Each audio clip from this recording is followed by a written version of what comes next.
in Naftali Bennett now. He's the leader of the Yamina Alliance in the Israeli parliament, and he is a former defense minister. So thank you for joining us. You have expressed support for a forceful response from the Israeli government to what you call Gaza terrorists and, quote, Arab mobs. You called on the government to, quote, not end the current round of fighting in Gaza before Hamas pays a heavy price. What is that heavy price, sir? What is Israel's plan? A price that'll deter them from shooting rockets at my own family and families across Israel unprovoked. You know, I spent the night in a shelter with my wife and 4 children in Ra'anana. There were sirens. There was a Holocaust survivor, 85 years old, who was murdered by a rocket that was shot from Gaza. She was on her wheelchair. This is what we're talking about. So any action that our government takes to stop all of this, I will back, even though I'm in opposition. They were provoked, Hamas says, Sheikh Jarrah, and the action by Israeli security forces at the Al-Aqsa Mosque. Last hour, I spoke to the Gaza director at UNRWA. Have a listen to what he told me. I just heard this afternoon that the sister of my communications officer was killed in an airstrike. So this hits home very closely. I was informed this morning by one of our area staff, as we call them, our Palestinian colleagues, that a young girl going to an UNRWA school was hit by shrapnel and now has shrapnel stuck in her chest. And then, was it yesterday or the day before, 4 children were killed as a result of this violence. I heard what you said. It Indeed, must be incredibly frightening for your own family. Hold on, sir. It must be incredibly frightening for your own family. And there have been deaths on the Israeli side. That is important to report. There are over 50 people and counting who have been reportedly killed in Gaza, including 10 kids. 220 have been injured, including 41 children. I have to ask, why are innocent civilians being targeted there? Because Hamas is killing them by hiding behind them, turning schools into terror centers, into putting kids and families around rockets. That's the cynical way of Hamas. All of this is unprovoked. If you have a grievance, you talk. You don't shoot rockets. And I'll tell you more. An Arab father, 54 years old, and his daughter, Nadine, 16 years old, was murdered by a Hamas rocket shot from Gaza into the city of Lydia here in Israel.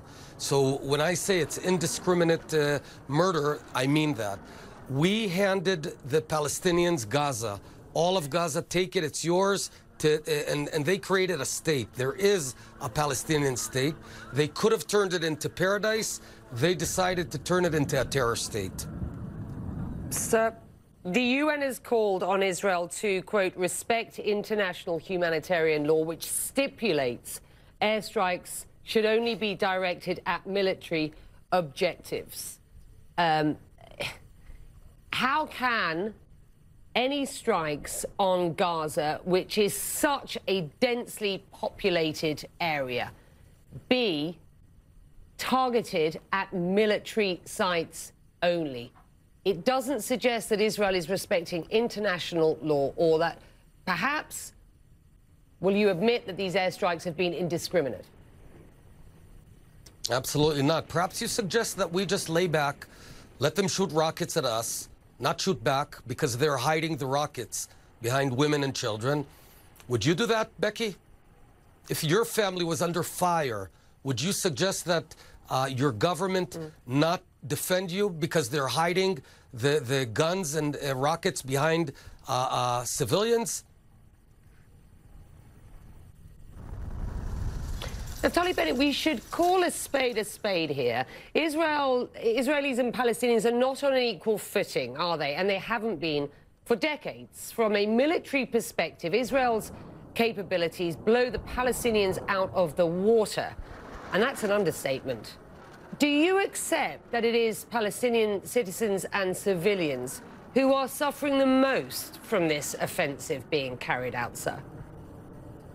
They are suffering the most from their own government. I repeat, if you take any government in the world that places its rockets and terror centers within schools, within hospitals, right now, the command of Hamas is in Shifa Hospital running a military terror campaign against my family. So if anyone thinks that we're just going to tie our hands and create this false morality, there's nothing moral about not defending your people. Any country is expected to defend its citizens. And you, Becky, should not be speaking about us. It's them, it's Hamas who needs to, it's deplorable what they're doing, using their own people as human shields. There's nothing more cynical than that. And I think the whole world should call that spade a spade. The world is calling for a de-escalation on both sides, sir. What we see in Gaza is the escalation of the hostilities, the violence that we have seen in Jerusalem over some weeks now. What about the peaceful worshippers, for example, at the Al-Aqsa Mosque, who got attacked by stun grenades and tear gas shot by Israeli police? There were many Palestinian worshippers who were not inciting any violence or breaking the laws. I must ask these questions, and you understand why I'm asking these questions. So are you suggesting that the Israeli police, just out of nowhere, out of the blue, decided to start throwing grenades at peaceful worshippers? Is that where do you actually believe what you're saying? Do you think that's how Israel manages itself? Don't you see that we're a democracy? The Supreme Court of Israel, just a few meters away from here, has an Arab Supreme Court justice. We have Arab members of parliament, by the way, unlike most of the other countries around here. We're a vibrant democracy, and any Arab can go and worship on a Temple Mount. When there's violence, when there's crime, yes, we apply law. Any country has to apply law in order to keep law and order. That's what you do. I can tell you and assure you that Israel does not wake up out of nowhere and start harming anyone. We're a country with rule of law. You have been called an apartheid state by Human Rights Watch of late.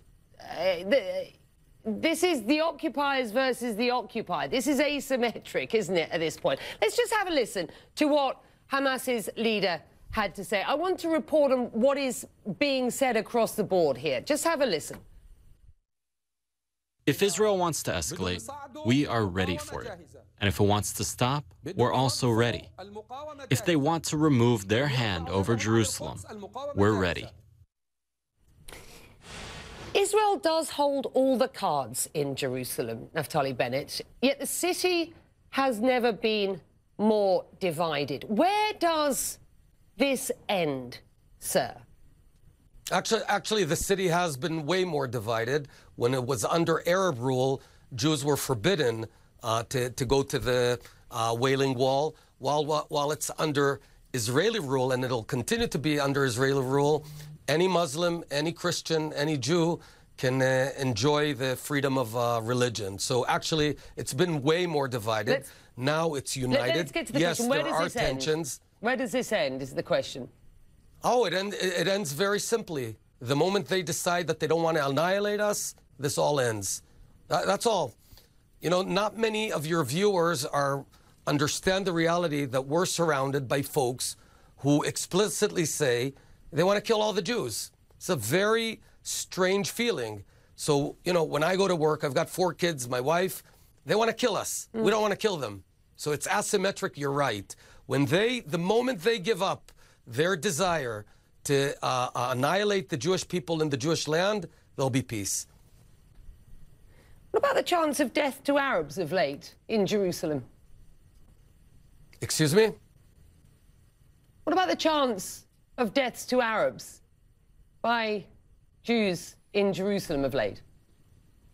No, that's a despicable chant, just like death to Jews is a despicable chant. That's unacceptable. This escalation, sir, has, quite frankly, wrecked your chance, hasn't it, to form a government with Yair Lapid and others at this point? I don't know, but that's irrelevant. What's relevant is that when we're under attack, I, as an opposition member, stand behind my government, because those who are out to kill us, they don't make any distinction between Jews and Arabs, left and right. In fact, as I suggested earlier, Hamas killed 2 Israeli Arabs, a father and a daughter, in the city of Lod. So we're all behind the government and the state of Israel in defending ourselves. I just want to do some domestic politics here, because despite the fact that you say it isn't important, it is within the big picture and the big scheme of things here. You could still serve as Prime Minister, when to do so would mean that you will need the support of lawmakers from Arab parties. Given the current situation, is that something you could still do? I'm not going to discuss domestic politics on this interview. What I will say is any government I participate in or lead, under no circumstances will I allow myself to have my hands tied while defending my people. So we and I will always do the right thing for the good of the state of Israel and its citizens, regardless of the political machine. So you are confident you will be the next Prime Minister of Israel to be sworn in just a few weeks' time? No, I'm not confident. It's a very complicated and difficult situation, and certainly it's pretty messy. Israeli politics are pretty messy, unfortunately, but we're doing our best to get the country out of this muddle. I don't want to get to 5th elections within 2.5 years. That's certainly not what Israel is about. I grew up in the high-tech arena, in the military. We worked very orderly, and this is quite a mess, I have to admit. Naftali Bennett, thank you, sir.